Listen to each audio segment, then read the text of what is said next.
Good morning, everyone, or good afternoon, depending on where you are. And I'm Colin Clark. I'm the Associate Director of the Inclusive Design Research Center, and I'd like to welcome you to this Digging Deeper series lecture by Jason Edward Lewis.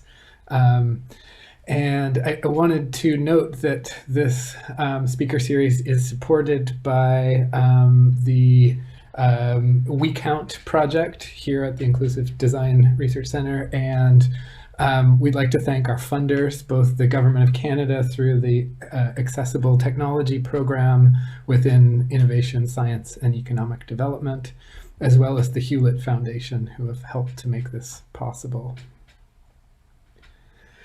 I'd also like to acknowledge that even in virtual space, we are occupying the traditional native lands, and OCAD University acknowledges the ancestral and traditional territories of the Mississauga of the Credit, the Haudenosaunee, the Anishinaabe, and the Huron-Wendat, who are the original owners and custodians of the land on which we stand and create.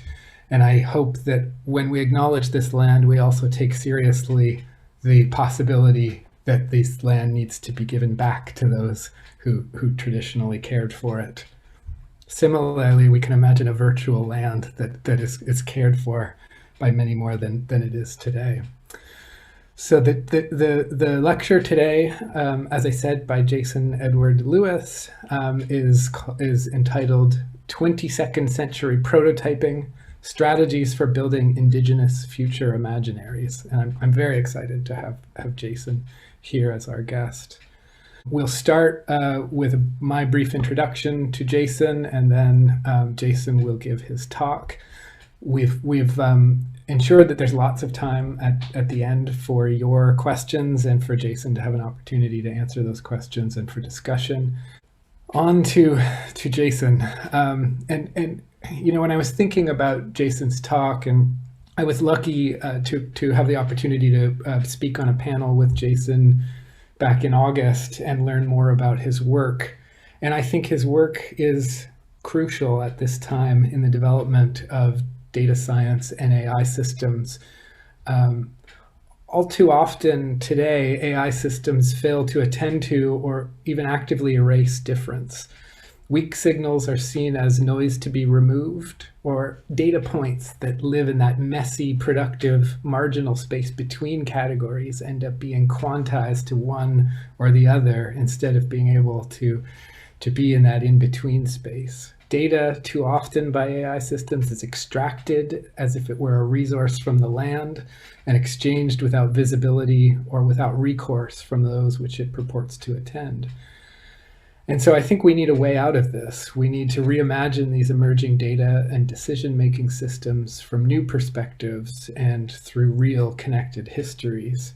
We need ontologies or categorization systems and ways of knowing that understand the world, inclusive of humans, the land, animals, plants, and of course our technologies too, as being interdependent and relationally connected. We need artists and critics who can take on these issues materially, creatively, and collaboratively with their communities. And we need collective governance and design of these technologies, starting from the local grassroots communities. I think Jason Edward Lewis has something to say about each of these issues in his talk today, and I'm very much looking forward to it.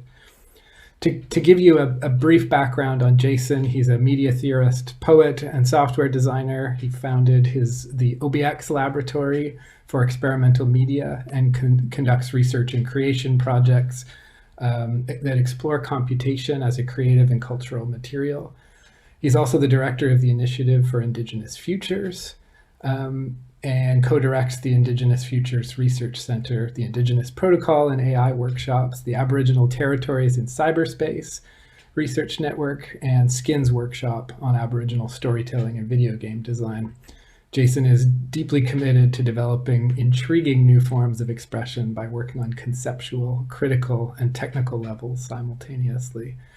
Jason's also the University Research Chair in Computational Media and the Indigenous Future Imaginary, as well as Professional of Computation Arts at Concordia University in Montreal. I think Jason was born in Northern California, is Hawaiian and Samoan, and I think is joining us here today from his home in Montreal. So, Jason, with that, I'm really so glad you were able to join us to give this talk, and I'm very much looking forward to hearing it.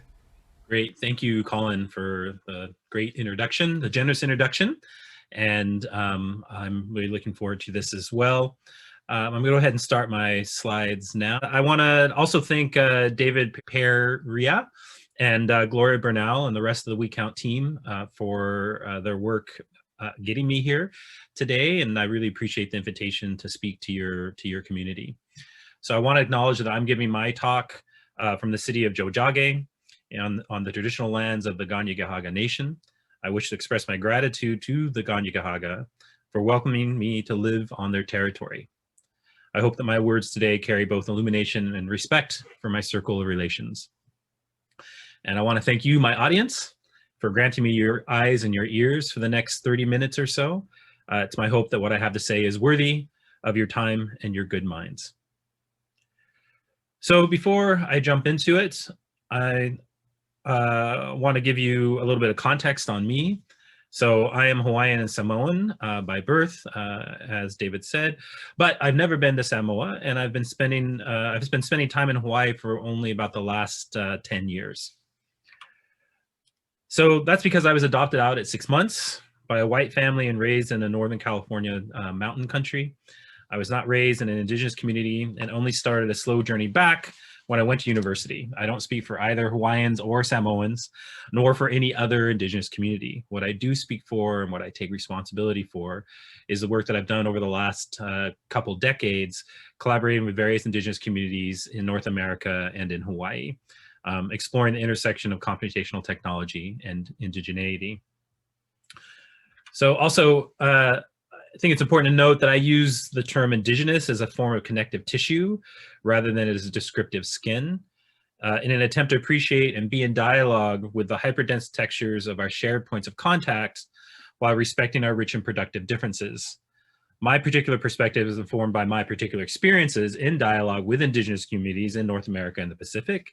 What indigenous means in other places may be different from how I use it here. So please don't use what I say here today as an excuse to overwrite how specific Indigenous communities wish to be considered. So also, so I'm going to explore my perspective on Indigenous people and technology through the concept of the Indigenous Future Imaginary. My talk will be in 4 parts. First, I'm going to describe the concept of the future imaginary. Second, I'm going to show some examples of future imaginaries that we've worked with. Third, I'm going to go more deeply into a case study of how future imaginaries can be used to think about and conceptualize technology as well as develop it. And I'll close by talking a bit about our ethics of engaging with indigenous knowledges to develop technology. So I co-direct Aboriginal Territories in Cyberspace, or AbTech.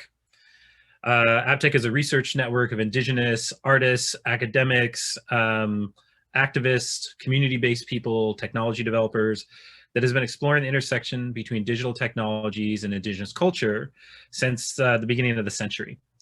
And one of our main projects is the Skins workshops on Aboriginal storytelling and digital media. So I'd like to show you a video trailer that was made to describe one of our 3-week intensive video game workshops. This one was held in Hawaii, held by invitation of Kamehameha Schools and the Kaneakana Network. And the video was created by our main hosts, the very talented and gracious Ryan Gonzo Gonzalez and Brian Kamali Kawada. And it's about the first, like I said, it's about the first workshop that we held in Honolulu. So I'm in the video. I've been asked to sort of illustrate things a bit more than I'm used to, so you'll have to excuse me as I kind of fumble through it a bit. So the video is going to be showing basically scenes from the video game workshop. There's no dialogue, but there is text, and I'm going to try reading the text, and if I can keep up, I'll keep going, but if I stop, it's because I'm exhausted myself. So let's give this a try. And it's about 4 minutes long, 5 minutes long, I think.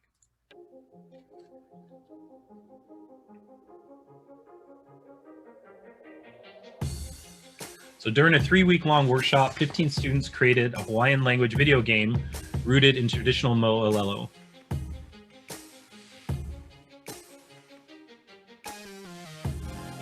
With only 5 days dedicated to game production, students did it all. Designing levels,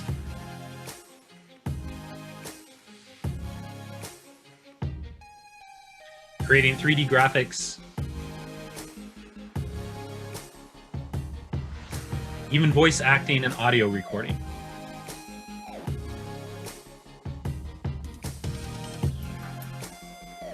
The workshop was taught by the Indigenous-led Initiative for Indigenous Futures in conjunction with Kaneo Kana. The majority of the participants were products of immersion schools or Hawaiian language programs. Some were chosen for their cultural grounding, others for their technical skills, while a few came in with both. The Hamana felt a strong kuleana to remind people that aloha aina and our traditions have a place today and in the future.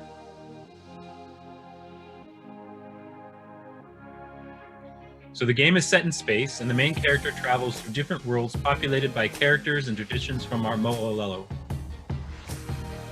They have to use their knowledge of mo'olelo and their principles of aloha aina to successfully complete their quests, something the participants feel applies to them as well.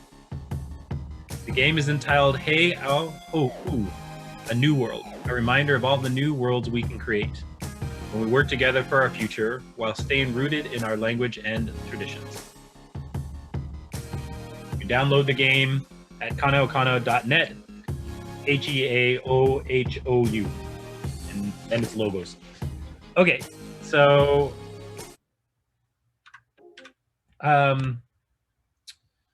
so the talk today is going to play out various aspects of that video in an attempt to articulate, or the concepts in that video, to articulate why I think it's important for Indigenous communities to engage very deeply in developing advanced technology. So the participants in our first Honolulu workshop named their game Hei Au Ho'u, or A New World, as it said. A reminder, as it says in the video, of all the new worlds we can create when we work together for our future, while staying rooted in our languages and traditions. That gets to the heart of the work that we do. Use digital technologies to create future imaginaries from an Indigenous perspective and founded in Indigenous knowledges. So what is a future imaginary? So the way I use it, it's a vision of the future that is shared by a group of people and used to motivate change in the present. Future imaginaries provide communities with a shared vocabulary for discussing the future and strategies for getting to the futures they desire. And they centrally incorporate both the macro, social configurations, political structures, technological structure, and the micro, what we see, what we do in the mundane everyday. And it includes capacity building within the community so the community can take control of how such futures get built.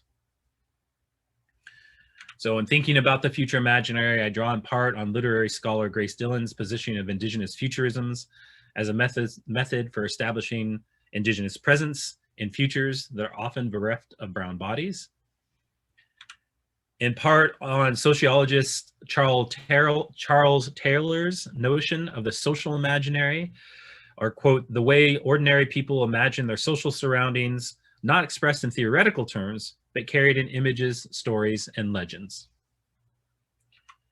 And in part on author Adrienne Marie Brown's analysis of how speculative fiction can be used to practice the future together as a means of motivating social activism. So creating Indigenous future imaginaries is really a sort of a set of strategies than, say, some grand theoretical framework. And we use these strategies in a number of different ways. So we use them to revise our sense of what is possible. So this quote here, which I first heard through Brian Kawada, is from Scott Richard Lyons, a literature professor at Syracuse University. He says, the pursuit of sovereignty is to revise not our past, but our possibilities. And it captures this notion beautifully. Understanding and honoring our history is not an exercise in nostalgia or grievance, but the foundation on which to build a more complete picture of ourselves after centuries of colonial critiques that have corroded our knowledge and confidence in our own abilities. It's about remembering what we are capable of doing when we have the ability to determine our actions ourselves. The second strategy is to ask our own questions. Kanaka Maoli scholar Manulani Myers writes about the importance of asking the questions that are important to our communities, rather than having those questions imposed on us. So examples of this include, how do we fix your community versus how do we further enable our community's continued thriving? Or, their question is, how can our technologies help you? Versus our question should be, how can our technologies show you how to lead a better life? Do Indigenous knowledges have anything to teach us? Versus our question, which is, do settler philosophical traditions teach us anything we don't already know? So the third strategy is to assert our claims on the future. So much has been written about how colonial processes work to erase Indigenous people from the ever-moving present in order to safely secure us in the past. This line from Professor Kuwata not only pushes back against those dynamics, but moves well beyond them. He writes, "We live in the future. Come join us." And I love this quote. A number of things are happening in these two simple sentences. There's a refusal of the normative narrative of Indigenous people being all about the past. There's an acknowledgement of Indigenous agency in the present and the future. There's an assertion that Indigenous people have knowledge that can help us all, help show us all a way forward. And there's an invitation. We want to share such knowledge with some constraints, and that Indigenous concerns are in fact inclusionary rather than exclusionary. The fourth strategy is romanticize our sovereignty. So Hannah Donnelly writes about her future imaginaries. My present is very much controlled by our history. And in this future, the ones that she writes, I can imagine we can flip that colonial control. I'm romanticizing my own sovereignty, but allowing myself to do that. To dream freely of agency is to romanticize it to some extent. We often imagine our good actions and forget the bad. We dream of our freedoms and often forget our responsibilities. But dream freely we must, if we are to imagine worlds that grow from radically different founding assumptions. We must romanticize our sovereignty, imagining moments, lifetimes, indeed generations and eras and epochs, living with the control flipped in order to get a feel for what it means to live self-determined lives. The romance generates excitement, which in turn generates energy to confront the unending everyday challenges that must be overcome to change the narratives that are told about us and which we sometimes tell ourselves. So we have to allow ourselves these romantic gestures. So the final strategy is to practice new futures together. So as Adrienne Marie Brown has observed, science fiction is simply a way to practice the future together. The future takes practice. At least it does if we want to shape a future defined by Indigenous sovereignties. Different paths forward must be explored to disentangle us from colonization. We need to continually remember our agency while evolving it into new forms that are adapted to our lives now. How do we practice the future? We create new stories about how we want things to be, and we inhabit them for a while to see how they fit. We come back to them again and again, each time learning something new about their texture, how this fits with that. We mutate the stories and follow the permutations where they might lead. So I want to do a quick tour of the Future Imaginaries created, commissioned, and/or produced by our research partnerships, particularly the Initiative for Indigenous Futures, to give you some idea of what we're talking about here concretely.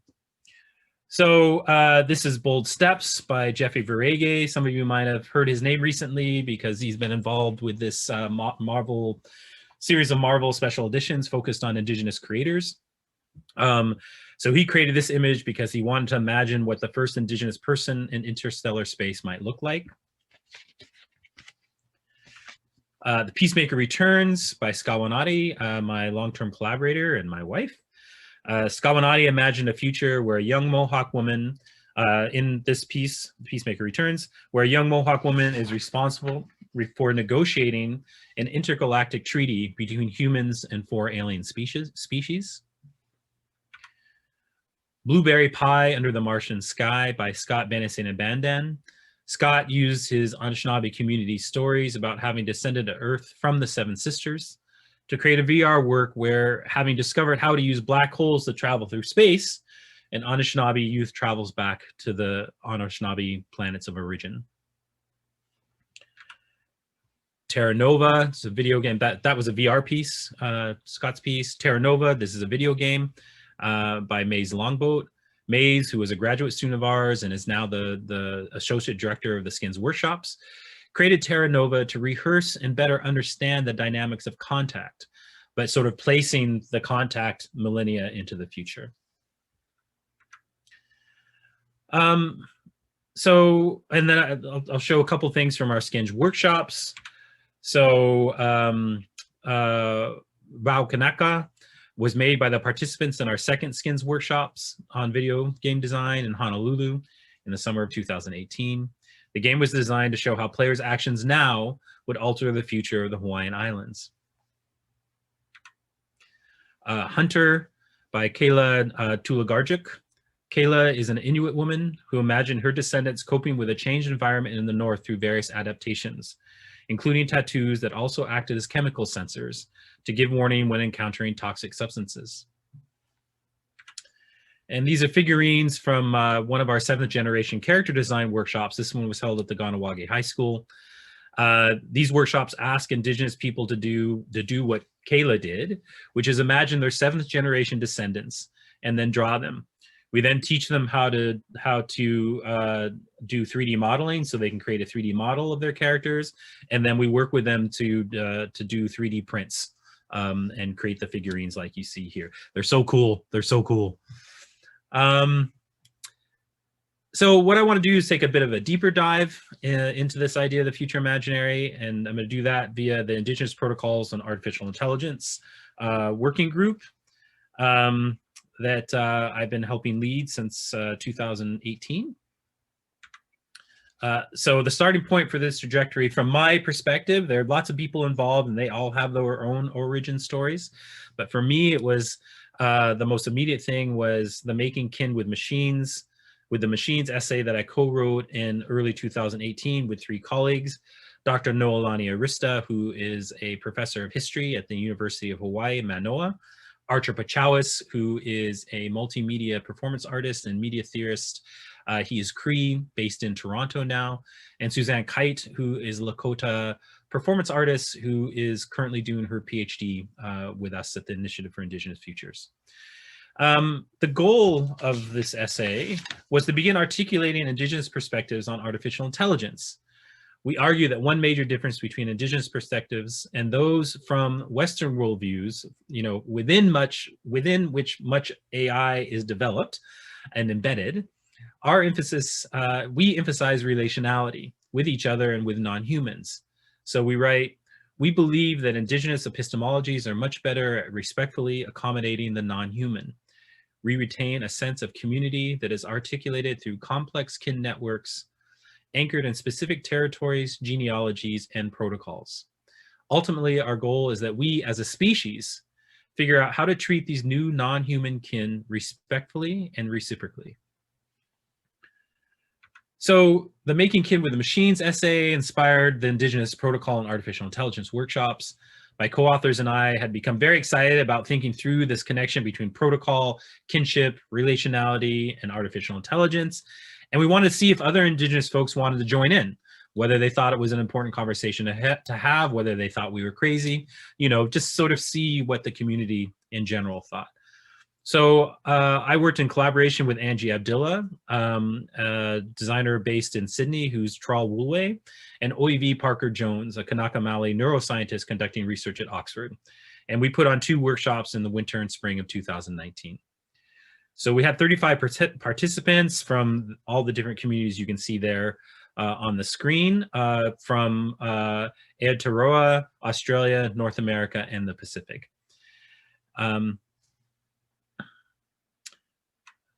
So what we pay attention to grows is something that, another piece of wisdom that Adrienne Marie Brown writes. So the question is, how do we grow what we're all imagining and creating into something large enough and solid enough that it becomes a tipping point?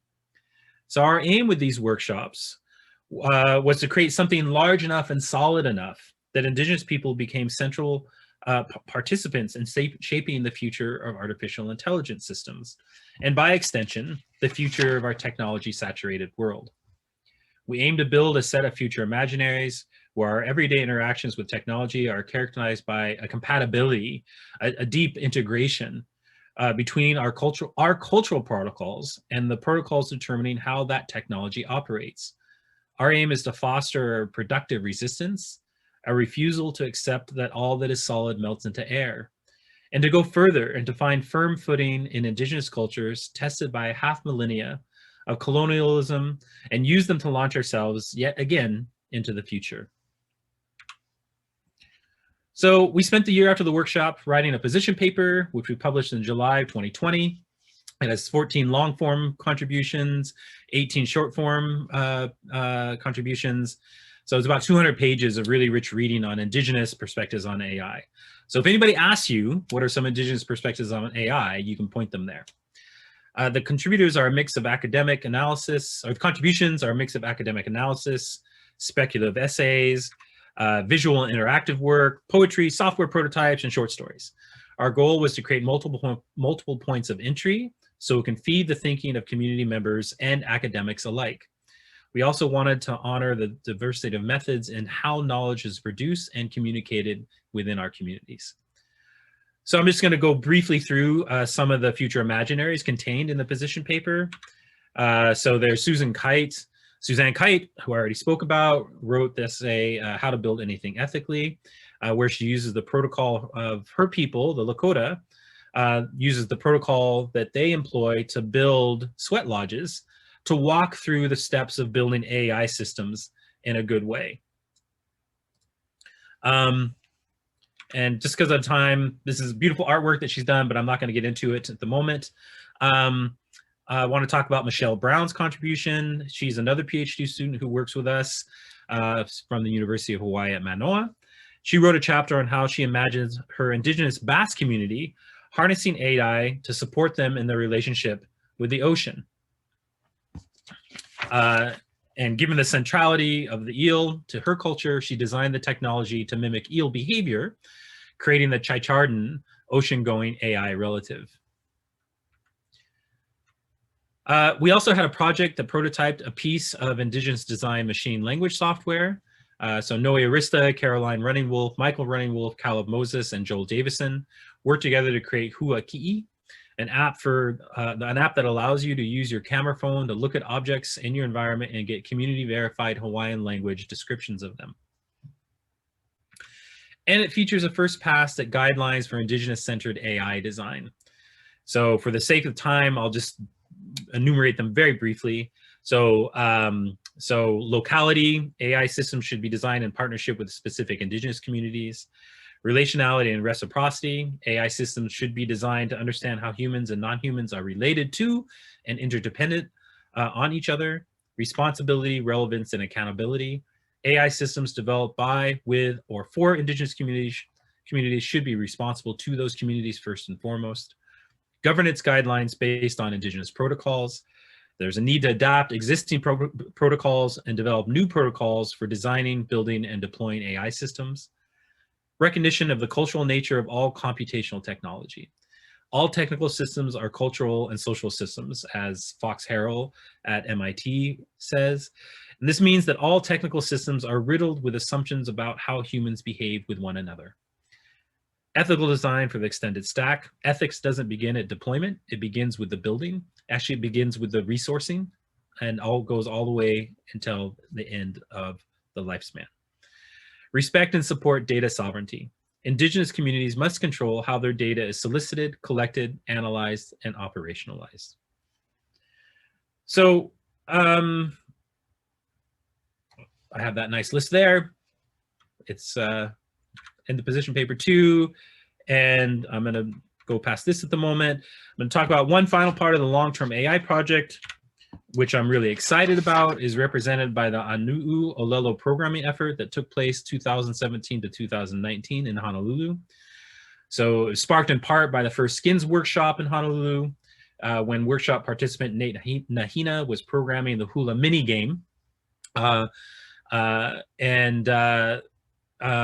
got interested in this question of, he was thinking through the hula game and like how to represent it on screen, but also how to represent it in text through the programming, and started talking to us about what it would be like to be able to actually program directly in Olelo Hawaii, so program directly in the language.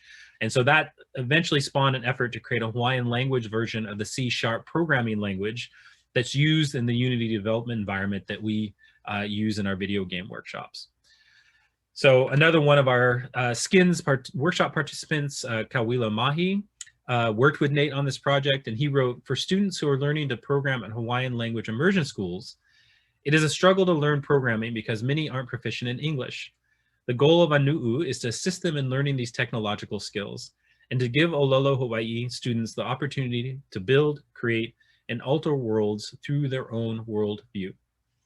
So my own personal goal is to build on the IPAI workshops, incorporate the Olelo programming work, collaborate with computer scientists, and build a Kanaka AI, or an AI built from Hawaiian understandings of how to live in and with the world.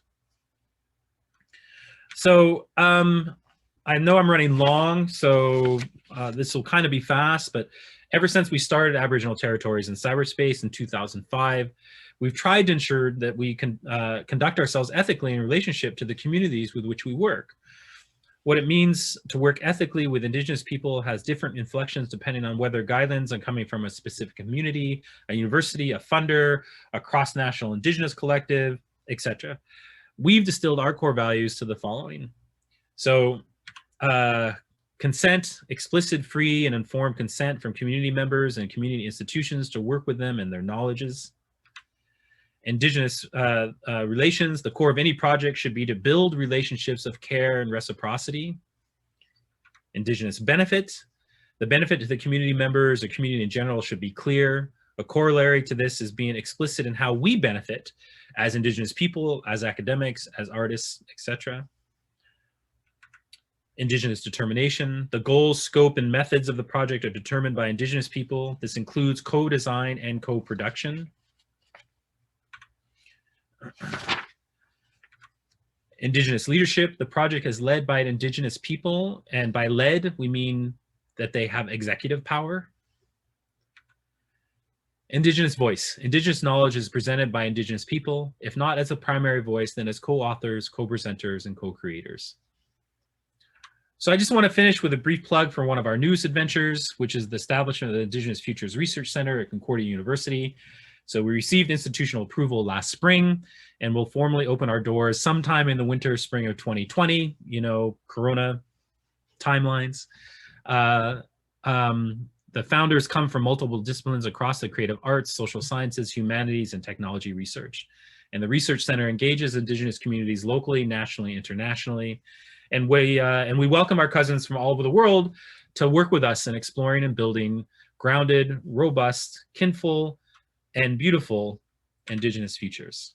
So mahalo, there's the deets if you want to go check things out. You can reach me at jason.lewis@concordia.ca.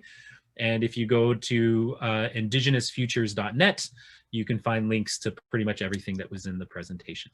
So again, mahalo, thank you all for your time and your attention. Jason, thank you so much for your talk. This was amazing. And I know it's so strange to be doing talks on Zoom and you don't have the audience feedback and everything else, but we would definitely all be applauding. Thank you very much. Thanks. So we've got time for questions if you're up for it. I'm totally up for it. I'm very interested in any thoughts, questions, etc. that your audience might have. Awesome. I have a question from Ushnish here where they ask, voice recognition and machine learning is being utilized in Canada and New Zealand for Indigenous language preservation. Do you have thoughts on this, and do the benefits outweigh the potential risks? That's a great question. We just recently did a brainstorming session at MIT with one of their experts in automated speech recognition, who works with machine language translation and things like that. And we brought in Scott Benacenabandan, who's part of the working group. He's Anishinaabe. His artwork sort of explores, in part, sort of thinking through kind of what future Anishinaabe language might be like. He works with a language keeper named Alan Corbier, who's an amazing sort of just kind of resource and mentor around the language and around the culture.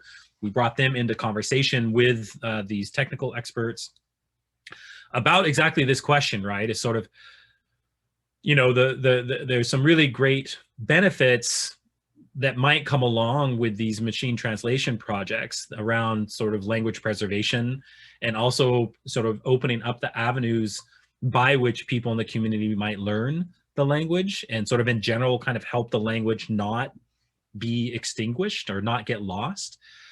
But as we discussed in that meeting, and we discuss actually all the time, is that, you know, for many Indigenous languages, you know, they're not just tools, right? They're not just a way of kind of moving data from one person to another person, that they actually are encoding histories and cultural knowledges and actually technological knowledge in how the language is used. And there's a danger with these automated processes that those I want to say layers, because that's kind of how I'm taught to think as a computer scientist, but they're not layers, they're core, right? It's actually the core thing. And this is the conversation we had, is like, you know, there's a tendency, particularly within technological culture, to think about culture as something that comes after, you know, physics or, you know, hardware or something like that. You know, but the argument that we've been trying to make for decades now is like, no, you know, actually culture is core to the technology. It's not something that you add on or you consider afterwards. It's there all the time. So what happens when these technologies are being produced by a culture that does not have the same relationship to its language or languages that Indigenous cultures have to their languages, right? So you end up with machine translations that ignore all of that stuff. They're just looking for patterns and matching. Alan told a great story that had to do with the Anishinaabe word for Big Dipper. And this wasn't a machine language thing. It was actually a human language translation thing, but it exemplifies what kind of happens, which is where, you know, it had gotten translated, the piece that he was looking at had gotten translated where it was the Anishinaabe word for kind of big and the Anishinaabe word for dipper. But he's like, that's actually not the word that we use culturally. The word that we use culturally actually tells a whole story about the Big Dipper and the role that it plays in our culture. And that's exactly the danger with these machine translation systems, right? Of course, it already happens with human translators, but it happens at scale and very quickly and in a way that we don't have access to correct with machine translation. And so there has to be work. And there is work being done. There's some being done in New Zealand. Michael and Caroline Running Wolf are engaged in a project on the West Coast right now around this, that looks at how do you retain that knowledge, you know, as you move into these automated systems for engaging with language. Great, thank you. A question from Sibel. Is there a way to take a longer version of this, maybe a full day or a week-long workshop with you? It's certainly a possibility. So we talked a little bit about that with you guys, with WeCount, and it's certainly something I'm open for if I can get a couple of my graduate students on board with it to help out and to make something like that happen. So right now we're mainly focused on these trying to get these AI systems conversations going, because we're really interested in trying to start prototyping things, but we're interested in this methodology in general and sharing it. Great, I'm looking forward to seeing where it goes.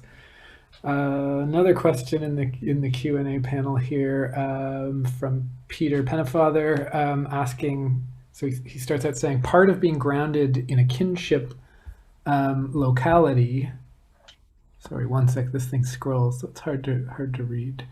Part of being grounded in a kinship locality that is understood by a community is the recognition of authentic actions within that locality. How can you imagine layers of kinship that can be schematized in a way that can be communicated over computer networks? What sort of ontology can be created to guide development of such ontologies? That's the question. A big question. That's the question right at the heart of it for me, anyways. And you know, I'm just beginning to formulate an approach to doing it, because as you note, these things are hyper local, right? So it's a challenge to develop a method to do this that can be broadly applicable. And it really, in a sense, I think it probably relies on a set of meta strategies, meaning that, looking at the ethics stuff that I put up there, I think is really important, as well as the future imaginary strategies of like, okay, being in real collaboration and communication with the community that you're working with, having honest discussions about what's important to them, being able to prioritize what's important to them, right? Because people building these systems, or even me, like as an academic, I have priorities that are coming from my context, and you have to be honest about your ability to subordinate those priorities to the priorities of the community. And then you need to be in discussion with them, and you need to figure out what it is that they need, that this kind of technology might be able to help with. And then then there's that really interesting part that I'm trying to get my head around now, which is like, how do you actually formalize that knowledge, right? And I think there's a really fundamental research question there, which is, well, there's a cultural question and then a research question. So the cultural question is what kind of knowledges should be formalized, right? So there very well may be that some communities are like, I don't want this set of our knowledge is formalized, right? And we have to respect that. And then secondly, even if we sort of find something where a community is comfortable having it formalized, how we actually go about doing that is that's why I said this is the work, right? And that requires a kind of deep collaboration with programmers, architects, that they're not used to, right? Because they're used to like, give me some specs, and then I'll use whatever methods I have available to kind of help you meet that specs. The good ones will have more of a conversation with you, but at the end of the day, that's kind of what they're looking for. Because this is going to involve being like, okay, we need to show you how we look at the world, right? We need to figure out some way to communicate to you that, for instance, we don't see the world as a collection of objects that we act on. We see the world as a series of energy flows that are sort of constantly forming and unforming. Okay, so how do we write computational protocols that look at the world that way, as opposed to a series of objects, right? All the the robotic stuff, it's all highly object oriented, right? It's all about how do we get it to like pick up this cup and and then pour it out and not spill it and not crush it and things like that. Because there's this fundamental assumption. Well, and it's also a laziness too, right? It's the thing that's easy to tackle relatively. And I don't, that's not an insult. I'm a programmer. Like my thing is like, most of the programmers I know got excited about programming because they're lazy, because they're like, wow, I could write this like 3 lines of code and then it will do this thing 10,000 times and I don't have to do it 10,000 times, right? So how do we push back against that laziness, right? How do we get programmers and system architects to really fundamentally rethink even their basic, atoms, like what they consider to be the basic building blocks of what a program does? So I don't have a hard and fast method for that. That's what for me, that's the next stage of my research project, is to start figuring that out. I think this is really interesting because your point earlier about the fact that we often see computation in a layered metaphor. Oh, that there's these different layers, and maybe those layers are interchangeable or movable, and yet the idea of computation as a dividing the world up into objects and then modeling those in our programs is baked right into the nature of our programming languages. So I imagine, for example, when you were looking at the Hawaiian language C# implementation, then of course you had to come face to face with object orientation right in the guts Right, yeah, of the right from the language. beginning, and the idea with that was, with that project was for me, right? So this is a project they generated on their own, out of the conversations we had, and I was like, look, I'll help support this because I think it's an important conversation, but really they were doing it, and they're not doing it anymore for various personal reasons, so much to my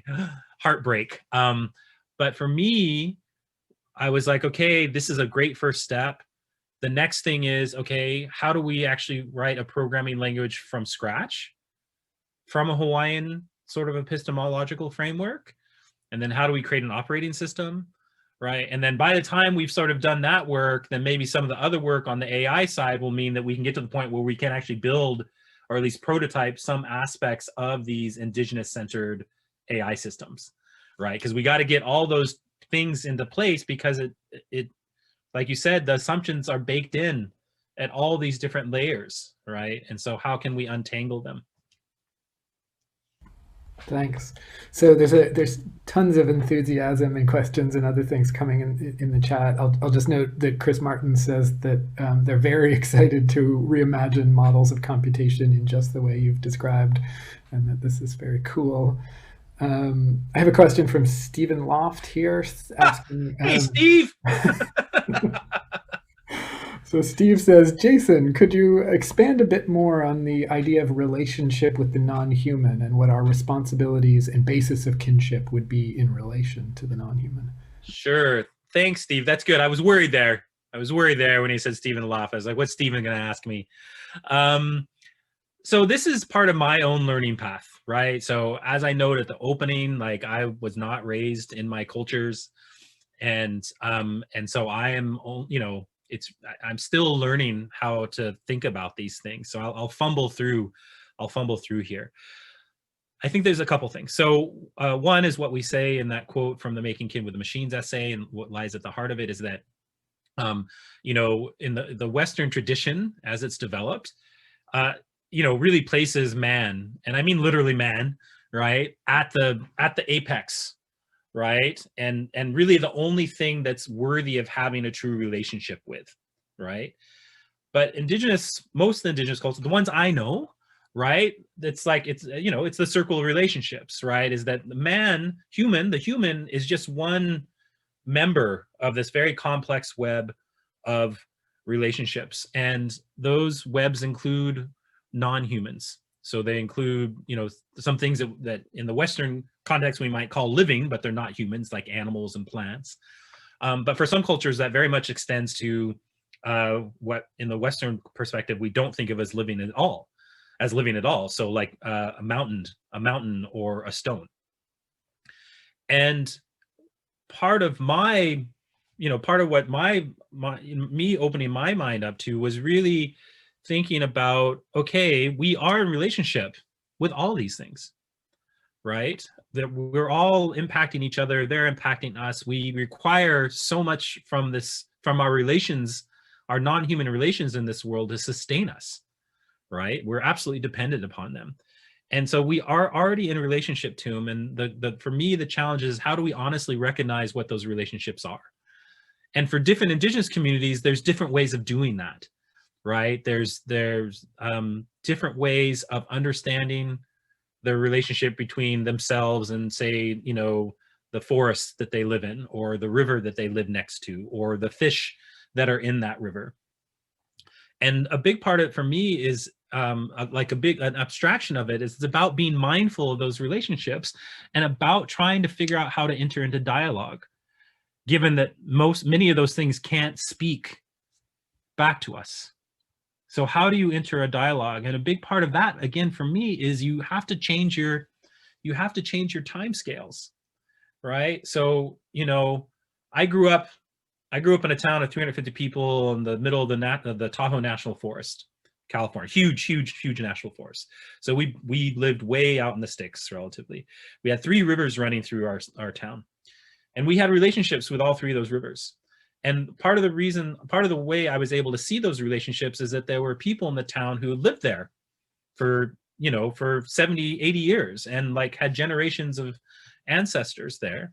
And they could talk about the history of that river and how those rivers sustained us, how those rivers threatened us, how people did stupid things to those rivers and they reacted in ways that had negative consequences for our community. And so I think it's only because in the Western context, everything that is about communicating with the non-human has been relegated to spirituality, right? It's been sort of boxed out of kind of a rational existence and into this space over here where we'll talk about it when we're talking about religion or like New Ageism or something like that, but it's not really real.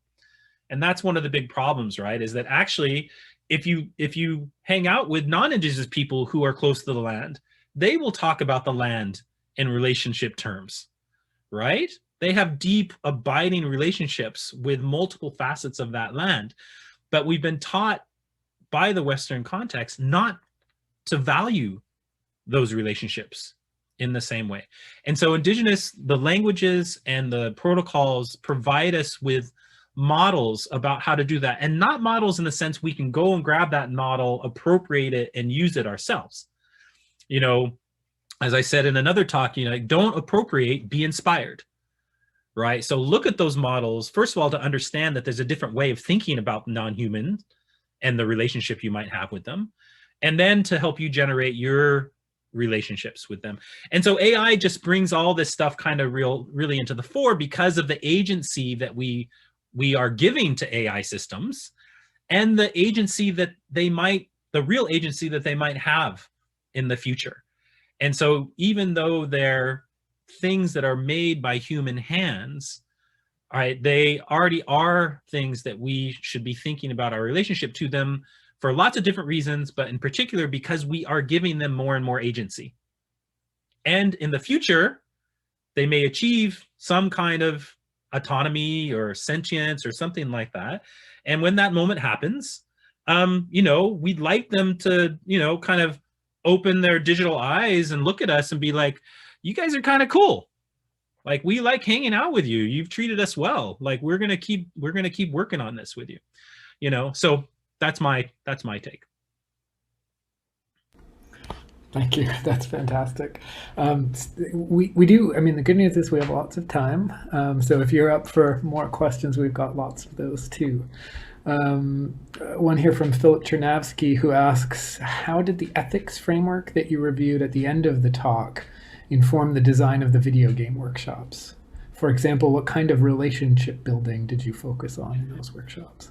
So, this changes from workshop to workshop in some extent, but I'll take the Hawaiian workshops as an example because that's my community. And these workshops and all the work we did and leading up to them and stuff like that are a big part of my way of coming back to my culture, right? It's about my way of learning more about my culture. And so for those workshops, we were approached. So as we often are, we're approached by communities. So we were approached by the people, Brian Kamali Kuwata. He's the one who had seen me talk about the workshops before. He was a PhD student in the English department at the University of Hawaii in Manoa. Then he's now a professor there. He brought it to his colleagues at Kamehameha Schools and the Kaneakana Network, which is a network of Hawaiian language schools and programs that they're looking for innovative ways to do language immersion and language teaching. And he brought it to Ryan Gonzo Gonzalez and Kehau Abad in particular at Kaneakana, and they discussed it, amongst themselves with their community, and they thought this would be a really great thing for the Hawaiian community to do, because of the way that we integrate sort of cultural practice and technological practice. And I'll say, after we've been doing it for 12 years, we do that well. It's one of the things that we, that we've developed some expertise around. And so then we started a dialogue, right? We met at Imaginative, we had lunch, and it was a conversation. Like, I was like, okay, look, this is what we do. This is what I think we can bring. I would love to do it. We're expensive. We brought a team of 15, right? When we do the video game workshops, we strive actually for a 1-to-1 student to teacher ratio, the big ones. And, some other time I can go into detail about why we do that. And it's a big time commitment on our part to make these things happen. But we're totally willing to do it. And they, like I said, they talked to their people. They were like, okay, we're excited. Let's do it. Let's figure it out. And so then we spent a year in dialogue with each other, trying to figure out how to do it. What's the most appropriate way? Like, what kind of participants do they imagine? How are they going to recruit? What do they think is important to do in the workshop? So that by the time we actually arrived, we went through the applicants, both the workshops. We had 3 to 4 times as many applicants as we had space. And so we went through the applicants pool together so that they could learn from us what we were kind of interested in, but which we start at 0. So we're pretty easy, but we're also interested, they have a focus on these immersion schools. They have a focus on, cultural practice in different ways. And so learning from them what they thought would be important in terms of the mix in the class. And so by the time we showed up, we knew a fair amount. And then I spent a lot of time with my team, because particularly that first workshop, I think we only had one of the team members, one of the instructors was Native, right? And so spent a lot of time with the team. I had them read history books, had them read different things about Hawaii and the culture there, so that we could all be better grounded when we hit the shore. And still it was really amazing, because we got there that first day and we're doing introductions. So anyways, we have a very full, rich day. And we'd done a storytelling evening the night before, but, right away, about 30% of the conversation was happening in Olelo, Hawaii, right? It was happening in Hawaiian language, because there was a number of language speakers in the group. And that was really interesting. It was challenging for us because I don't speak it, my team doesn't speak it. But it was beautiful. It was amazing, and we felt great that we had created an environment where they felt comfortable doing that, and slipping in and out of Olelo, Hawaii and English and back and forth. So that's, I could go on forever about how we designed those workshops. We've done them a long time. We put a lot of thought into them. And it's the result of many moving parts, very luckily coming together. But the ethics, I think, the underlying thing is that we are there for the students. We are interested in them. We have some commonalities with them. We have an ability to talk with them in a way that a lot of times the people they've had technical instruction, from have not been able to. Right? Because we come from Indigenous communities. We come from communities where there's not a lot of education around. We come from impoverished communities. There's a whole host of considerations. We come from communities that prioritize, feast days, that prioritize different kinds of ceremonies and things like that.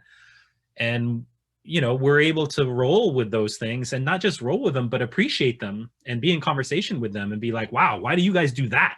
Like, we do this, when, the summer solstice comes along, this is the ceremony that we have. What's the ceremony that you guys have?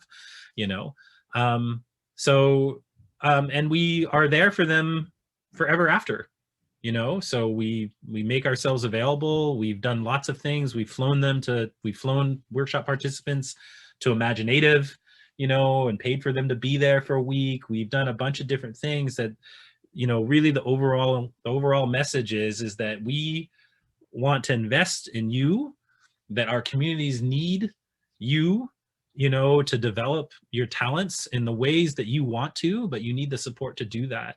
And we're here to do whatever small bit we can to make that happen. Amazing. Thank you. Those sound like incredible workshops. And I imagine the parts are always moving. So with each new group you work with, you're always sort of reconfiguring your approach and methods and that sort of thing. Just as a process point, we do still have plenty of time. So if you've been thinking about a question and feeling shy about it, please go ahead and use the Q&A and ask the question. I think we'll have time to cover it. One here from Jess Mitchell. She asks, how do we reconcile the urgency towards scale of technologies with the damage that scale does to the local, the unique, and the contextually essential? Yeah. Can technologies do this at all? So that's another great question, right? And it ties into your opening comments, Colin, right? Yeah, so there's a couple of things I think about coming out of, a somewhat computer science, background as an undergraduate and developing technology for the last 20 years. There's a couple kind of what I think of as wills, you're taught as a young computer scientist or engineer. So one of them is the will to scale. Right. So there's two related things. There's the will to abstraction, which is tightly related to the will to scale. Right. So abstractions allow you to scale. And they give you incredible power, right? As we've seen. But as the questioner asked, and as Colin said, so much gets lost as we create the abstractions that allow us to scale. And so how do we harness that power, but still ground ourselves in the local and the specific? And again, that's part of the project too. I think that, we are in certain ways, I don't know if the audience remembers, but God, I don't know, when was it? Maybe 10 years ago, the rage was mass customization. Right? It was like, okay, we now have the ability to actually sort of create customized goods on, a mass scale, which really just meant that, you could have a mug that has your own logo on it, and people don't talk that way anymore. But I do actually think that there are some parts of that are worth reviving for this conversation, right? And so you have to think through what the scale buys you and then what gets lost as it buys you that, and then think about how to augment or hybridize that with systems that are very locally sourced, right? Where the data is locally sourced, where the solution is a local solution. How do you combine those things, And I think there's some great projects, again, in Hawaii, that are doing things like, how do we use these image recognition technologies to count fish in the fish pond, right? So how many of which kind of fish are there and what are, what and stuff like that.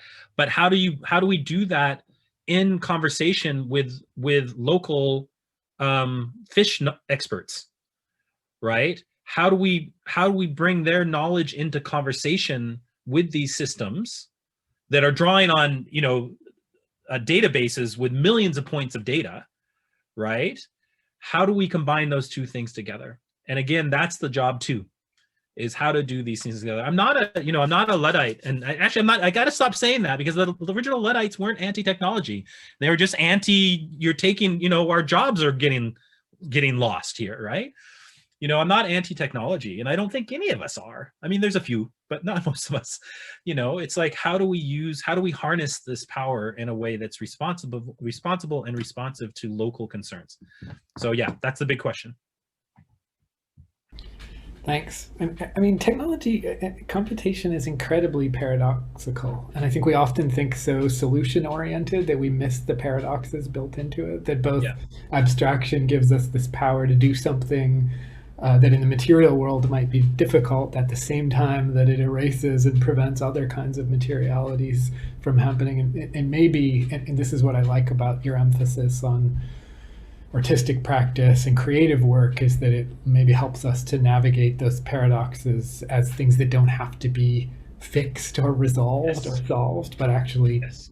you know, emerge Exactly. in That's what's really possibility. great about speculative fiction, speculation of any kind, right? Is it helps you unanchor yourself from what you think are facts, Right. but turn out to be just, really thick, historically contingent, set of personal decisions.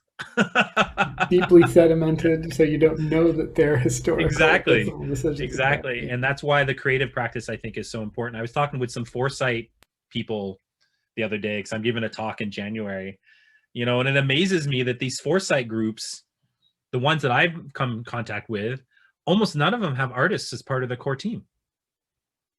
I'm stunned.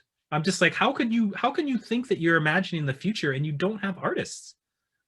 It's like it just doesn't make sense. It's like you're not actually imagining the future then. Right, exactly.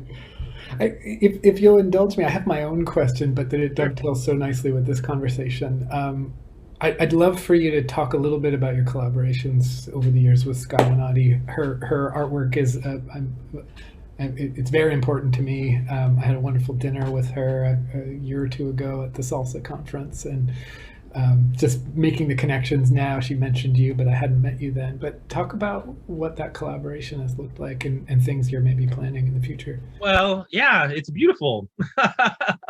um, we met in 1999 at Banff, and I was there for a Banff New Media Institute event. I was given a presentation. She was there as the assistant curator at the Walter Phillip Gallery. And, we immediately, one of the things we immediately vibed on is we're both interested in this question of kind of Indigenous practice with digital media. And, so it's been a 21-year conversation, um, chewing on this, in different ways, and at first it was like, okay, how do we get Indigenous people to use digital tools? And then it was like, how do we get Indigenous people online? And then it was, how do we get Indigenous people to make video games and machinima? And now it's like, how do we get Indigenous people to create AI? And I think it works well, partially because we get along, but that we come at it. We have an overlap, some nice overlaps. So we're both artists. She's a better artist than I am, and certainly becoming more famous now, which is awesome than I am. And I haven't actively practiced in about 4 years, but she's a really committed artist, and brings that commitment to practice, to our conversations. But I also am an artist, so I understand that practice. I also have a big commitment. I'm engaged with it. I understand what it can do for you in terms of imagination. We both, I think, understand how art practice carries forward knowledge. So that's something that's both personal, but also from our communities too. So that art practice is not something that happens separately from knowledge production. It's actually part of the whole scheme. We both appreciate that. We're both kind of hard asses about writing. We take writing very seriously and the power of the written word. And and so in the early days we wrote together, and edited each other. And now mainly I do the writing because she's focused on her visual practice. But she edits my stuff, I edit her stuff. So being engaged and having a commitment to, I think, a set of practices has made the collaboration work, because a lot of times we don't necessarily agree on the goal, right? So one of the things we laugh about is our sense of aesthetics is like this, right? But it doesn't matter, because what we're interested in is the process. Is like, how did you get there, right? It's like, maybe I wouldn't have chosen that color, but how you got there is super interesting, and let's talk about that. So I think that all those things have supported us as we work together, and as we work with other people, which is just a respect for what each other does, pleasure in the things that we both do, and sort of curiosity about the things that I do that she doesn't do, and that she does and that I don't do. and I just the long-lasting commitment to this to these core set of questions, right, or issues, which is, okay, Indigenous people should be central to these conversations, that we've been peripheral for so many technological developments, but for these, we should be right there in the mix, that we should both be working to make sure that we are representing ourselves out into the world, that nobody needs to speak for us anymore. Not anthropologists, not policymakers, not whoever. Like, we don't need those people to speak for us anymore. And if we're going to say that and believe that, then we have to be part of building up the capacity in our communities so that we can speak ourselves, right? And so that's a big part of what we're doing. And so it's both kind of in front of the lens representation, behind the lens, like making sure that we're in control of how we are depicted. And then, really in the last, 10 years, in particular 12 years, for me, is this commitment to the technological layer, which, it's not the central concern for her, but it is part of that larger conversation, right? So that's a nice thing is, we created early on, we were able to create a conversation that was large enough, had enough space in it to grow and evolve, and for us not to get really fixated on any particular thing. Though, you can also look at it a different way and be like, you guys have been doing the same thing for 20 years. That sounds like a practice, a lifetime's work. So that's amazing. I do want to note, because the chat's been filled as I see it sort of scrolling by with tons of really generous comments, people saying how great your information was, and Sibel said I could press pause after every sentence, and that could be its own 2-hour discussion. Thank you, very kind. We don't have 2 hours, but we do, I think, have another 10 or so minutes, and, Yep. and still more questions if you're up for it. Yes, absolutely. All right. Jananda Lima asks, how can technology and imagining futures contribute to Indigenous communities that have no access to technology? So that's a really great conversation or question. So the 7th generation character design workshops that I mentioned, so those were developed specifically because we had a partner in the Initiative for Indigenous Futures, Dechinta Land-Based College up in the Northwest Territories, north of Yellowknife. And they, they're out on the land. You gotta boat there or fly in. And they have a little thin satellite connection for their internet connectivity. And they were like, we don't have a computer workroom, we have very limited internet, what can you develop, what can you do with us? We're super excited about this future stuff, but what can you do with us given that we don't have that infrastructure? So that's where the 7th generation character design thing came about. Is like, okay, what can we do with colored pencils and paper, right? And that became, okay, sit down and imagine what your 7th generation descendant's going to be like and draw them. What are they wearing? What do they look like? And then using that to open up a conversation about, okay, so what is their landscape like? What's happened to their territory? What language are they speaking? Who are their neighbors, right? All these questions that are hard to think about in the abstract, but then when you've created a person, like, it becomes easier to think through what those questions might be. And so it's the technological layer. It's important. It's very important to me, because of my own particular set of circumstances, but it's not necessary for the critical and conceptual work that we're doing, right? And so the work that we're doing, so what we're in discussions with some other remote communities, and we've done a couple other workshops and stuff, it's really about creating this set of it's about energizing this conversation about the future, right? So how do you, particularly with young people, if you just sit down and you're like, what do you think the future is going to be like? They're like, right? So what do you give them concretely that actually sort of spurs them and gets them excited about thinking about what the future might be?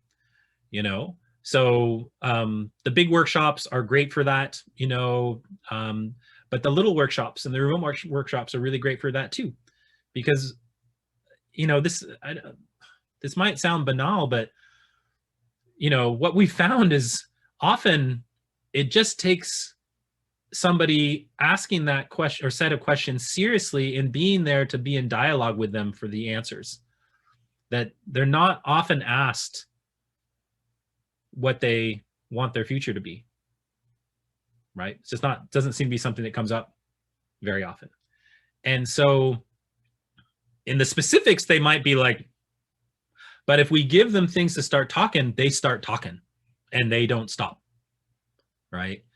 And so that's what I see. That's the answer I feel to that, is like, it's not, the technology plays a big part in some ways. It plays a central part for me, me particularly, but like Scott Wanati's like, I just want to use the tools that, that I know, that I know they're going to work. Right.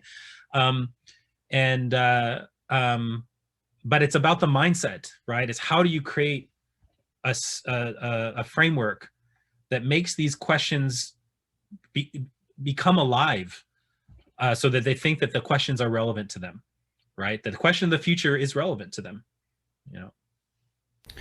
It sounds like it's relevance and also feeling a sense of agency over the prospective futures that they imagine. In other words, well, without your framework and your methods, they may feel passive as the future unfolds, and you're giving them a way to be part of that future unfolding and to influence it. Yes, and that's what we hope we're doing, right? Is we're saying, look, we're doing it. Now we can look back at, we can give examples from 12 years of other Indigenous youth doing it. Like, you guys can do it too. You have the ability to do it. And that's one of the big feedbacks that we get from the workshops, even now, even in 2020, right? Is them saying like, oh, wow, I didn't realize that I could do this. I didn't realize that I could play this role, because we also bring in industry experts and we have them talk about how they got into industry and stuff like that. But the agents thing's really key. Like in the early years of the skins workshops, when we first brought together the Aboriginal Territories and Cyberspace Network, 2005, 2006, we did a series of like 2-3 day long workshops to sort of workshop what it is that we're going to do to get more Indigenous people engaged with digital technology. And one of the questions that came up is like, we brought in people, from the game industry, who by nature of being there, they were critical, they were interested in changing some of the aspects of, game culture and things like that. And, so they were there partially because they'd been, they'd spent their careers fighting against the misogyny and the violence and the cultural appropriation and things like that. And so we hit this question, which is, so what happens if we sort of like get, a week into one of these, when we really start designing the game, and they want to create, Grand Theft Res, right? They want to create this like violent game that's about like crime and stealing and prostitution and stuff like that. And man, we had an intense series of debates about that. And at the end of the day, we just decided, we were like, look, we'll deal with that when it comes, but we can't bring them into the classroom saying, we're going to teach you how to have agency over your technological and cultural practice, but only if you don't do X, Y, and Z, right? You can't do that, because then immediately they're like, oh, you weren't really serious about that agency thing, were you?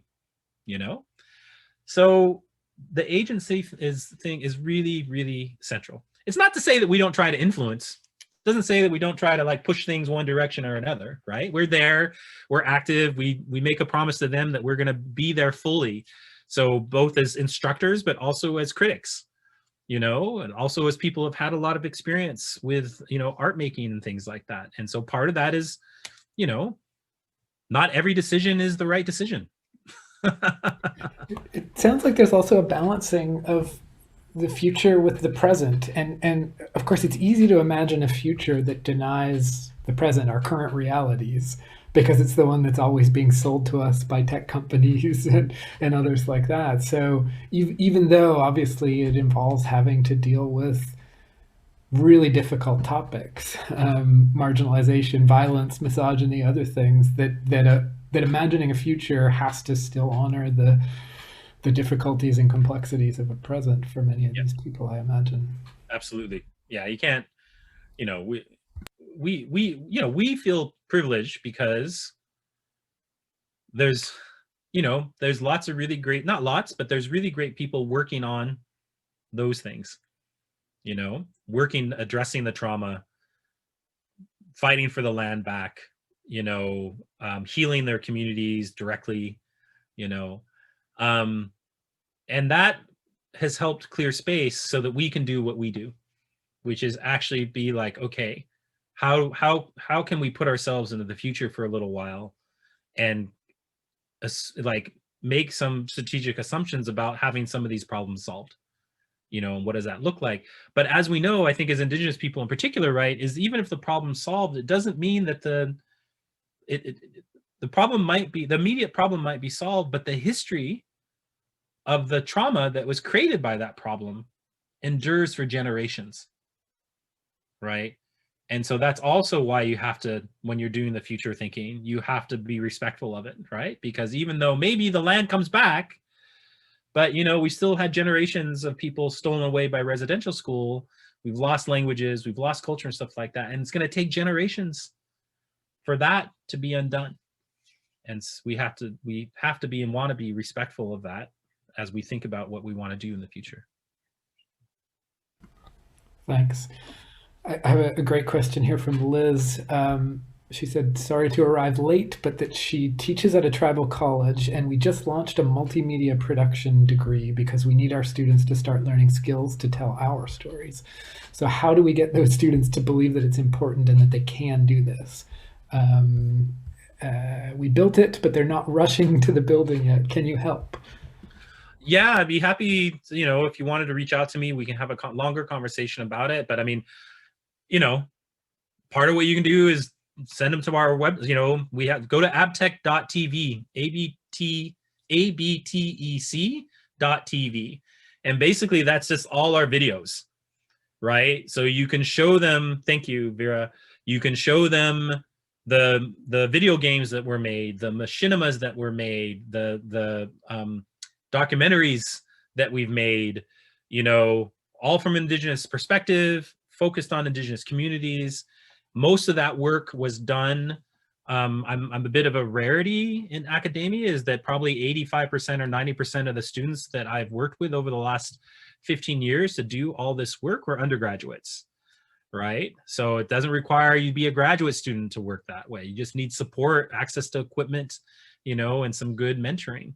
But I'm also happy, I'm super happy if you want me to zoom in, and I could do that tour with them too. I think that I'm super enthusiastic about the work that we do.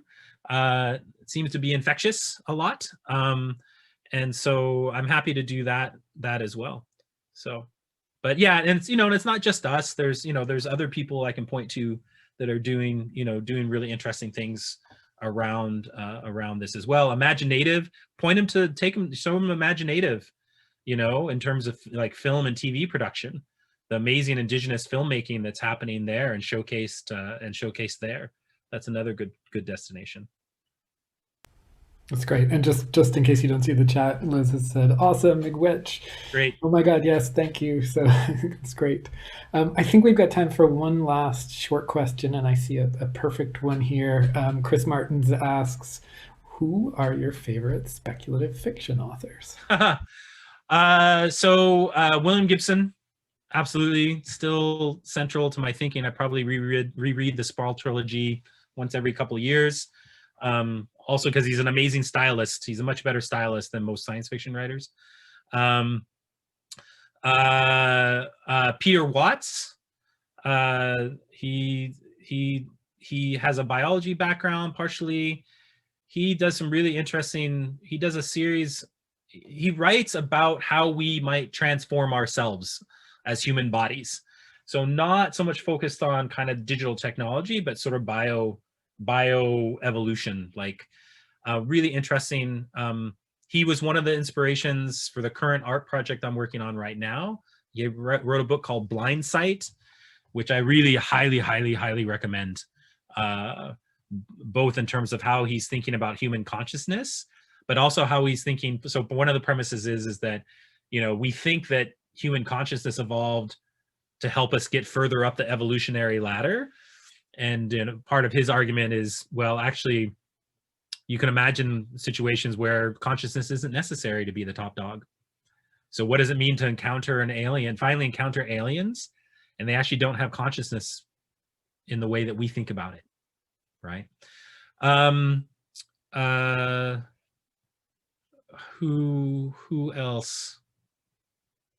Of course, I'm blanking on everybody right now. Really highly recommend Grace Dillon's Walking the Clouds, which is an anthology of Indigenous Futurism. It's where she kind of lays out her definition of Indigenous Futurism in the introduction, and also makes the argument that, Native people have been doing speculative fiction forever. It's not a new thing. So definitely check that collection out. That's probably good. Trying to think of who else. Speculative fiction. Oh, well, sorry. Of course, the big ones. Octavia Butler and Ursula K. Le Guin. Right. So it's funny because they're so embedded in me that I think about them as philosophy more than I think about them as literature. That's amazing. Thank you.